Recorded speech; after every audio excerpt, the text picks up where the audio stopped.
Hi, your mortgage wizard here to talk to you a little bit about what is equity position, what is buying power, and what is the cost of waiting, and how does that all fit into your short-term and long-term goals.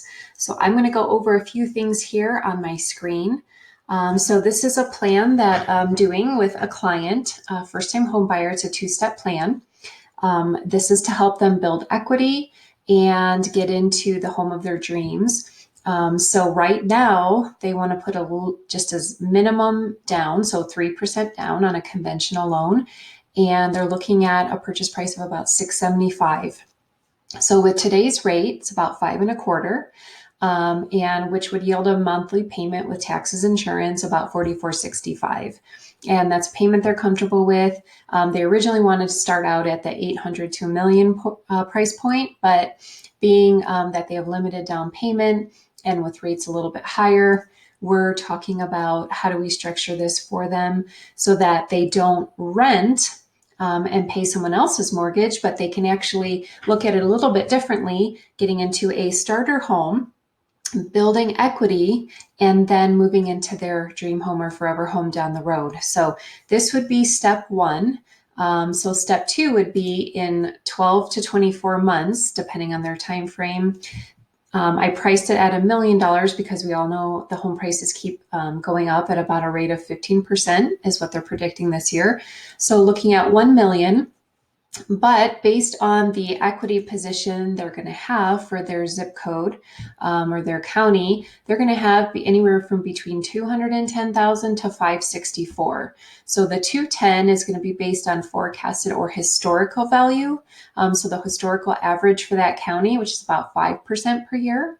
So if they do that, you can see for year one, they'd have about a little bit under 100,000, year two, right around 100,000, and year three and year four all the way up to 210. What the truth is, or what we've been seeing, is that the rates of appreciation have been more around 15 to 19%. So being on the conservative side, if they see a 1 year gain of 15%, that puts them at 776. So 1 year is yielding them 100,000 versus renting for 1 year and paying probably 70,000 in rent. They can gain that appreciation. And then depending on their time frame, they can take that, put a big chunk of money on a more expensive home in the future. So if we say they waited 2 years, they accumulated 200,000 in equity, and then we went back to our second scenario. So now they have 200K to put down on $1 million home. They're financing 800,000 at a lower rate, assuming rates go down like they're supposed to, so 4.5%. That yields them a monthly payment with taxes, insurance, about 4720. So our 625 loan or 675 loan at five and a quarter with 3% down was 4465 a month. And now we're at 4720.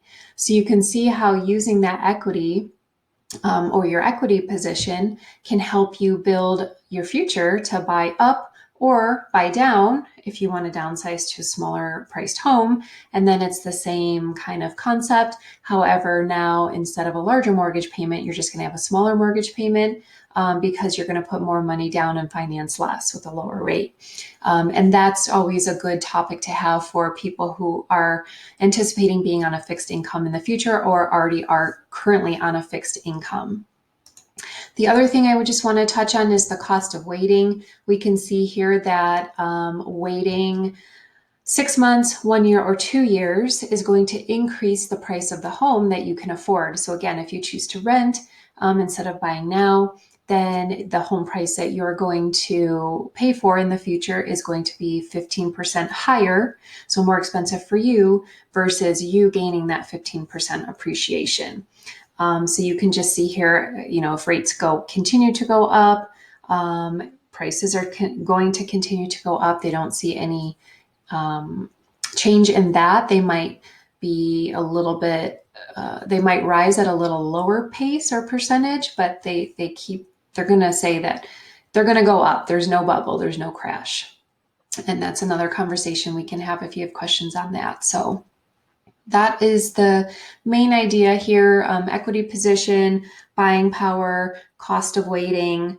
And one of the things we can do if you would like to buy up or buy down or move, let's just say move in general, we can have the conversation about doing a bridge loan to bridge the gap between you finding a house and you selling your house. A lot of people are fearful that they won't find a house and that they will be homeless. So, or they'll have to move into something they don't want to really be in. So you can go find your new home, buy that with the money from the bridge loan, and then go ahead and sell your house and make it stress-free. Actually makes you a non-contingent buyer.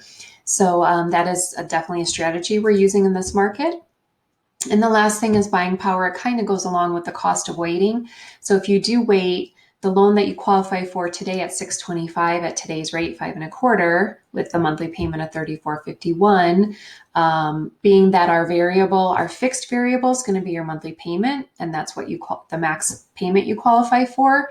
So assuming that payment has to stay the same, if rates keep going up, which is the top column here, then the left-hand column is going to be how your buying power comes down based on your rate, your payment staying the same, rates increasing. This is the variable that's going to change. So you're going to see your purchase price or your buying power come down. So I hope that was helpful. Thank you for listening. I'd love to have a conversation with you. We can go over your options. I can create these particular sheets specifically for you and what your short-term and long-term goals are. Reach out to me, Team Shireen at outlook.com or 720-501-8971. Happy to have that discussion with you. Thanks for listening.